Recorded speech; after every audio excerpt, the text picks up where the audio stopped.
Hi, it's Yotzi Carlson here. The Criterion Collection is back, having reissued another classic foreign film. Today we're taking a look at 8½, which makes its 4K debut here, directed by Federico Fellini. I'm going to unbox this release and share my opinions. Great cover art there featuring Guido, the main character in the film, essentially the movie's Fellini stand-in. There's our spine text, back cover. As with all Criterion releases, we do get an insert here. This has an essay entitled The Beautiful Confusion, which was actually one of the working titles of the film. This continues on the back. There's also a cast and crew list. And then the title of the film right there. We get two discs in this package. We do get the Blu-ray disc, which has the film plus the bulk of the bonus features. And then, of course, we have the film making its debut in 4K Ultra High Def. Behind the inserts on the disc, we have a nice shot of some of the characters from the film. Marcello Mastroianni plays Guido Anselmi, a director whose new project is collapsing around him, along with his life. One of the greatest films about film ever made, Federico Fellini's 8½, turns one man's artistic crisis into a grand epic of the cinema. An early working title for 8½ was The Beautiful Confusion, and Fellini's masterpiece is exactly that, a shimmering dream, a circus, and a magic act. Also featured is Fellini's rarely seen first film for television, Fellini, A Director's Notebook. Produced by Peter Goldfarb, this imagined documentary of Fellini on Fellini is a kaleidoscope of unfinished projects, all of which provide a fascinating and candid window into the director's unique creative process. I always love to study and watch film, and I especially love going back and watching older films, especially foreign films that I've not seen before. Now, this was not my first time watching 8½. I actually did own this film on the DVD format back when Criterion had put it out, but it has become something of a personal favorite over the years. I definitely want to get more into Fellini's films, and I know Criterion put out a box set of his works, but unfortunately that was sold out during the Criterion Collection sale, so I sadly wasn't able to get it. Maybe next time. Anyway, 8½, of course, revolves around the life of a film director named Guido, who is facing a crisis of his own when one of his film projects just isn't getting off the ground in the way that he wants.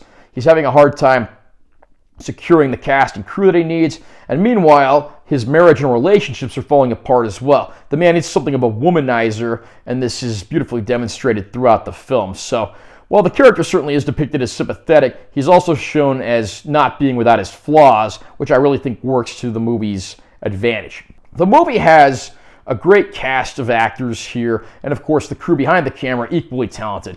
I mean, I've heard stories that this film was supposedly autobiographical to an extent about where Fellini was in his life at the time, and that Guido was supposed to be sort of a stand-in. I can't really verify that, but it certainly would make sense given the extensive career that Fellini has had over the years, and of course all the stuff that he'd had to go through as a film director. I mean, this has often been called one of the best films ever made about film, and the movie is done in a slightly surreal and exaggerated way, so it never feels too terribly mundane or like it's going through the motions. Once again, this certainly works to its advantage.